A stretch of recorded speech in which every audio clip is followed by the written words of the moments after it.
Hello, everyone. Hope you're all doing very well.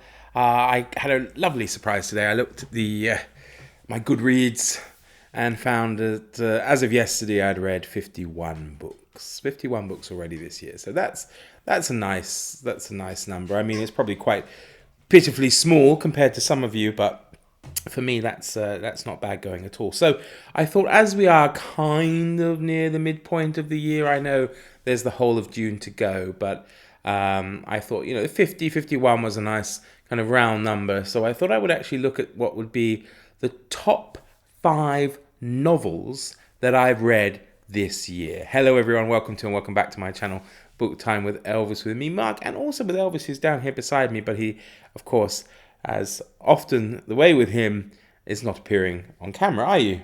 You going to appear on the camera? No. So yeah, I thought, I'd stick only with novels.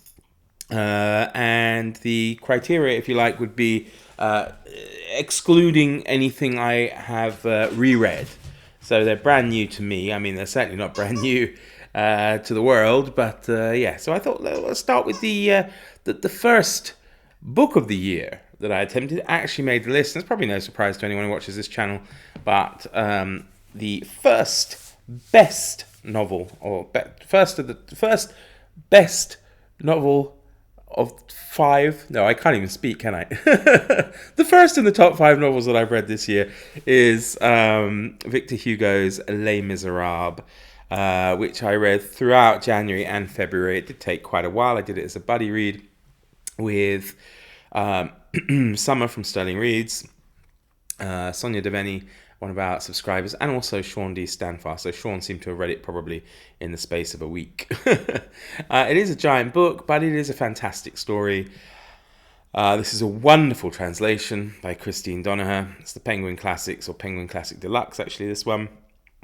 And it was a revelation. It was a book I had long been thinking of reading, long wanted to read. Didn't really know too much about it, other than the fact, of course, it was a musical. And to some degree, perhaps that might have put me off it, but I'd heard other people who read it really enjoyed it. And I thought, well, I definitely have to give it a go. And it is one of Sean D. Stanfast's favourite books. So, he can't be wrong, can he?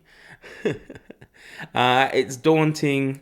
I understand why a lot of people are put off by its size. I mean, it comes in at 1,000 something pages. What does it come in as?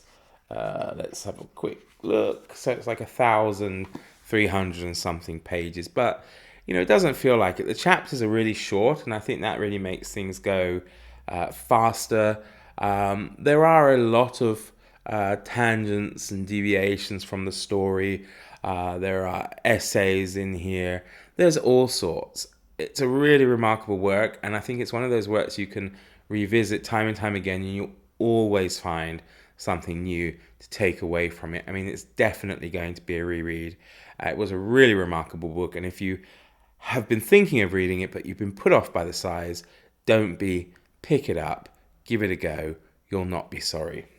So next up in my top 5 novels of the year is now a Russian work, which was The Same Old Story by Ivan Goncharov. And this was, again, a really wonderful book. I read it in tandem with Balzac's Lost Illusions, which also was a really great book. But as I said, I wanted to keep it to 5. And if I have to choose between the two, because they're quite similar, if I have to choose between the two, I definitely would go with this one. I found it very humorous, wonderful study on human relationships.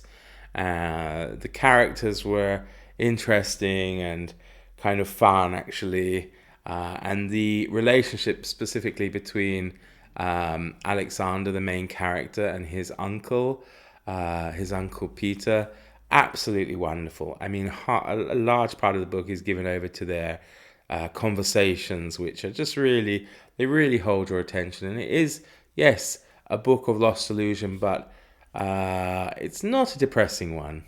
I don't think it's a hopeful story, and it's really remarkable. And I got the feeling that Goncharov is definitely somebody who I will enjoy reading other works by This book did have another name, and now that escapes me for the present. So you may have read it under a different name, but if not, this particular version from Alma Books is the same old story, and it's wonderful, well worth your time to have maybe perhaps a bit of light-hearted Russian literature for a change. So there we go. And next up, we have an American book, which I read as a buddy read with my good friend and subscriber, Sonia. And it is Stoner by John Williams. I thought this was a wonderful read. Somewhere on the back, it talks about it being something like the perfect novel. And Morris Dickstein from the New York Times Book Review said, Stoner is something rarer than a great novel. It is a perfect novel. So well told, beautifully written, so deeply moving that it takes your breath away. And I think that's true. I mean, the story of William Stoner in this, it's a sad story. But it is so well told that you don't feel... there were times, I suppose, where I did get a tear or two in my eye, much like with Les Miserables. But this is just, as I said, it is hard to put into words. It is just a very well written story of a rather mediocre professor at university in America in the interwar years and beyond, following his career, his private life as well. And there's no action, nothing much happens. It's quite a humdrum existence, but it is very engaging. And again, I mean, like all of these, of course, are worth your time, but this was really a jewel. And next up, I don't have a physical copy of it, and perhaps it seems maybe a bit out of place given all the others, but I do have it on ebook. And it is the Manchurian Candidate by Richard Condon. And this was a buddy read with Carrie from Very Literary Carrie. And she had read it, I've forgotten now, Carrie, if you read it before. You hadn't read the book before, had you? But you'd seen the films, both versions. I hadn't seen either of the films or read the book. And it was great fun. It had a fantastic old-fashioned twist to it. And again, it was a real page turner. I mean, when you read the synopsis, you think, it sounds a bit trashy. Perhaps it's a candidate for something like Garbage August or whatever. But it's, because it's about a platoon of soldiers who get, kind of taken prisoner during the Korean War, and they're brainwashed, and one of them's turned into like a super assassin who can just be triggered into killing people when he's given keywords and that kind of stuff. But it is brilliantly done. It's again quite humorous in parts. It's actually quite scarily prophetic as well in other parts. And yeah, it's just a really good kind of Cold War thriller that again is well worth the investment and time to read.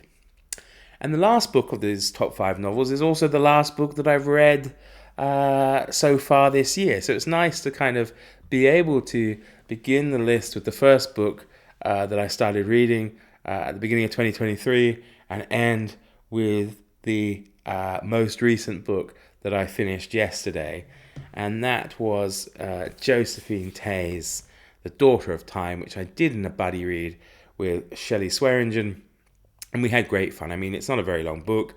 We read 30 odd pages per day. So, I mean, we started on Saturday or Sunday and we finished yesterday.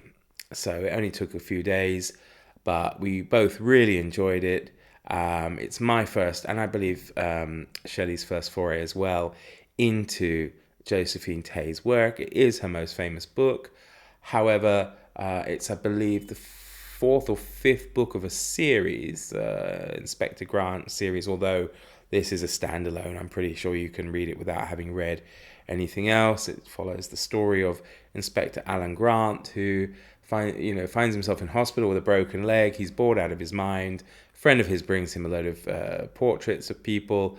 One of them really engages his attention. It turns out to be Richard III, and he becomes obsessed over the mystery of Richard III and the princes in the Tower, and whether or not he had them murdered. And most of the action pretty much does take place from a hospital bed.